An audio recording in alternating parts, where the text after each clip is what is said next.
هنعمل النهاردة بقى مع بعض غدوة كده على السريع، مش مكلفة ولا هتكلفك أي حاجة خالص. يعني هي مثلا 100 جنيه و25 جنيه بطاطس، 125 جنيه هتعملي بيهم أحلى غدا. الصوص بتاع اللي بتقشر البطاطس دي تحفة جدا، بتنجزلي في كل حاجة. أنا جبت هنا كيلو بطاطس وجبت نص بانيه. جبت 100 بانيه عشان البانيه النهاردة ب175. تمام. فهنعمل بقى النهاردة بانيه وبطاطس، بس هنعمل بالبانيه هنعمله ستريبس. بصوا البطاطس ب25 جنيه وبايظة، يعني فيها حاجات كده مش لطيفة. ب25 جنيه، ربنا يرحمنا والله. المهم أنا هنا بقى بقشر البطاطس. طبعا جبت ب100 بانيه وب25 بطاطس، يعني 125 جنيه. طبعا بقى عندك البصل وعندك التوابل والحاجات دي كلها، مش هتحتاجي أي حاجة. فأنا هنا خلاص كده قشرت البطاطس اهو، وهقطعها بقى. اديها بس شطفة كده الأول، بعد كده اقطعها. صلوا على النبي يا جماعة واذكروا ربنا واشتركوا بقى في القناة واعملوا لي متابعة عشان نكبر بيكم بقى ان شاء الله. آه بس يعني بقى ادينا بنفيش شغلنا كده، ولا بنطلع قلبنا في الاكل في اعمال الحاجة.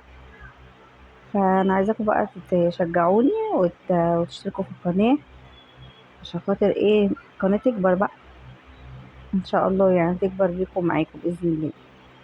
خلاص كده قطعت انا البطاطس صوابع زي ما احنا شايفين كده. الاكل مش هتاخد معانا يعني ساعة بالظبط، ساعة ويكون الاكل جاهز. خلاص كده اديها بقى اغسلها كمان، وبعد كده اروح نقعها في الخل. معلقتين خل كده. ما تحطش ملح عشان الملح بحس ان هو بيطر البطاطس، مش بيخليها ناشفه كده. معلقتين بطاطس كده من البطاطس من الخل، وخلاص على كده. تعالوا بقى نعمل وصفه الستريبس اللي هي التتبيله يعني. هنجيب هنا بصلايه، يا اما بصلايه كبيره يا اما بصلتين متوسطين. يعني لو عندك بصلايه كبيره تمام، ما عندكيش بصلتين عادي تمام متوسطين. انا هنا بحب احط الشنطه كده ديت قدامي، اعمل فيها كل الحاجات اللي بتنزل بقى من البطاطس قشر البطاطس وقشر البصل وكده، بعد كده ارميها في الباسكت على طول. كده هتلاقي الدنيا نضيفه جنب. جينا هنا حطيت بقى البصلتين او البصلايه الكبيره، وحطيت نص فنجان من اللبن، وحطيت كمان معاهم ليمونه. تمام. زي ما احنا كده بقى شايفين. عايزه اقول لكم خلطه تحفه جدا. يعني لبن وتوابل، لبن اللهم صل على النبي وبصل.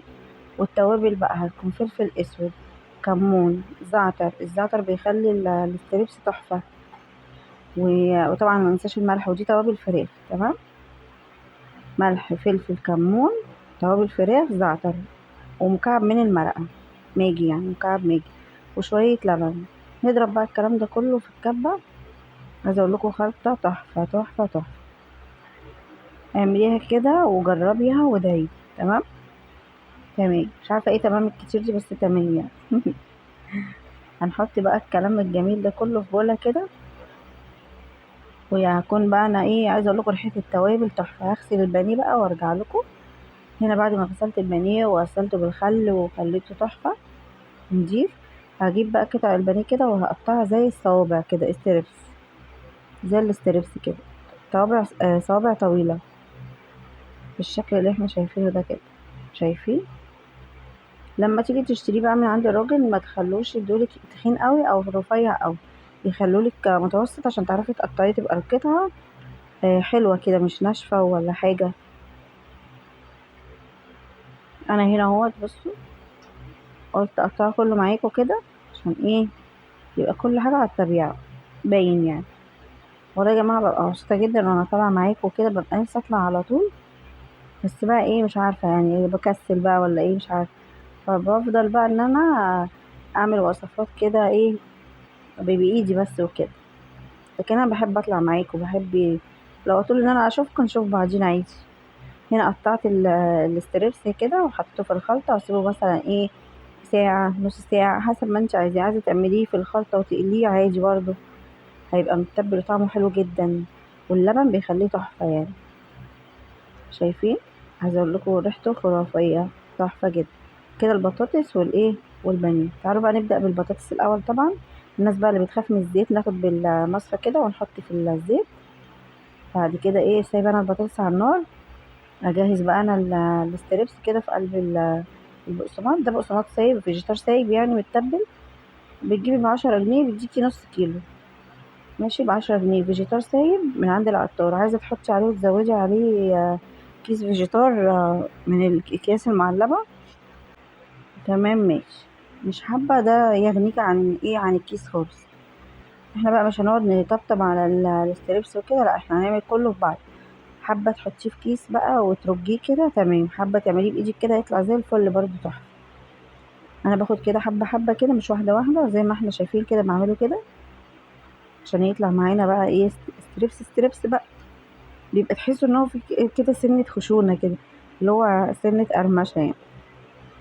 بس كده، ودول كانوا اخر شوية بقى خلاص اهو. قلت ايه هعملهم كده معاكم. ما خدش معانا الهوا، ما خدش معانا كل الكلام ده ساعة. انا عايزاكم بس تجربوه تقولوا لي رأيكم ايه، عشان خاطر هو بصراحة تحفة جدا. يلا بقى اشتركوا في القناة بقى عشان ايه، عشان انا بس. وانا البطاطس هطلعها اهو. طلعت كده البطاطس زي ما احنا شايفين، طعمها وشكلها حلو جدا. نيجي بقى نحط الستريبس بقى، وحطيت كده شايفين عامل ازاي اصلا. بصوا نقلبه على الناحية التانية. عايزة اقول لكم والله العظيم عيالي ما شاء الله بقى ايه ياخدوا كده، واول ما بيطلع بقى ياخدوا البانيه ويمشوا. بصوا بقى انا المقدمة الاخيرة دي او هخلي ادم يقول لكم. قولي يا ادم. الستريبس كان طعمه جميل، واشتركوا في القناة عشان يوصلكوا كل جديد. اشتركوا في القناة عشان يوصلكم كل جديد بقى. ده ادم. ان شاء الله يا رب تكون وصفة خفيفة على قلبكم وتكون عجبتكم، واشوفكم على خير. قول لهم باي باي يا يوسف. باي باي.